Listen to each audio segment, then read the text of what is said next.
Hey everybody, so today we've got something a little bit different. This is a Skokin security lock from Skokin Teaching Aids, and it's a variety of wafer lock called a Chicago lock. You don't see these very often.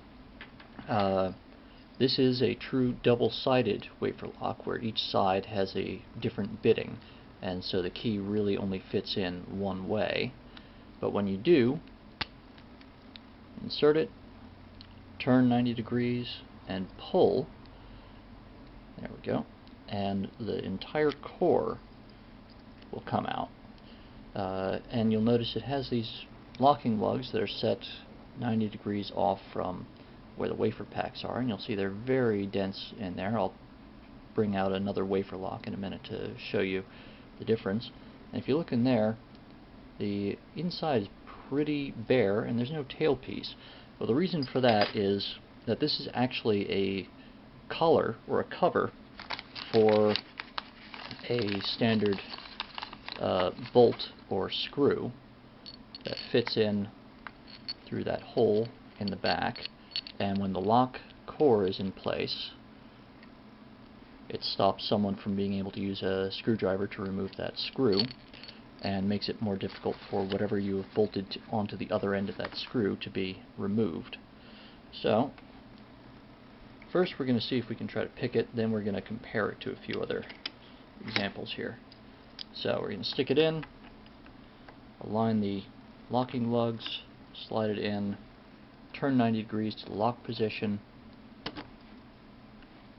and remove the key. So that lock core is in there right now, and if I take this tension tool here, you'll see it's got a fair amount of give, but that's pretty normal for a wafer lock. So the first tool we're going to try is this. This is the Peterson Chicago wafer jiggler set, and it's these four tools on a little pin, so they fan out like this. And what you do is you select which one you're going to start with. I happen to know which one of these works best on this, but start it off like this, insert the two tines in here, and you hold it kind of like this, and you wiggle it up and down as you push in and put slight rotational pressure on it. So let's just start off with number one to show you the process. Oh, look at that.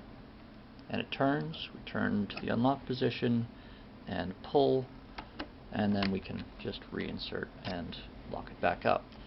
Now these work really great, not just on Chicago true double-sided wafers, but also I think I showed you in my introduction to wafer videos this lock. It's not an actual double-sided wafer lock, because if you'll notice, the key is symmetrical on each edge. It's really just a convenience key, but any sufficiently wide keyway that will admit these tools in a wafer lock, they can get in there pretty well. So we've shown you a dedicated tool. Now let's take a look at something that's a bit more likely to be in your everyday carry kit. A wishbone tension tool, where it allows you to work a tool in through the center of the tension tool,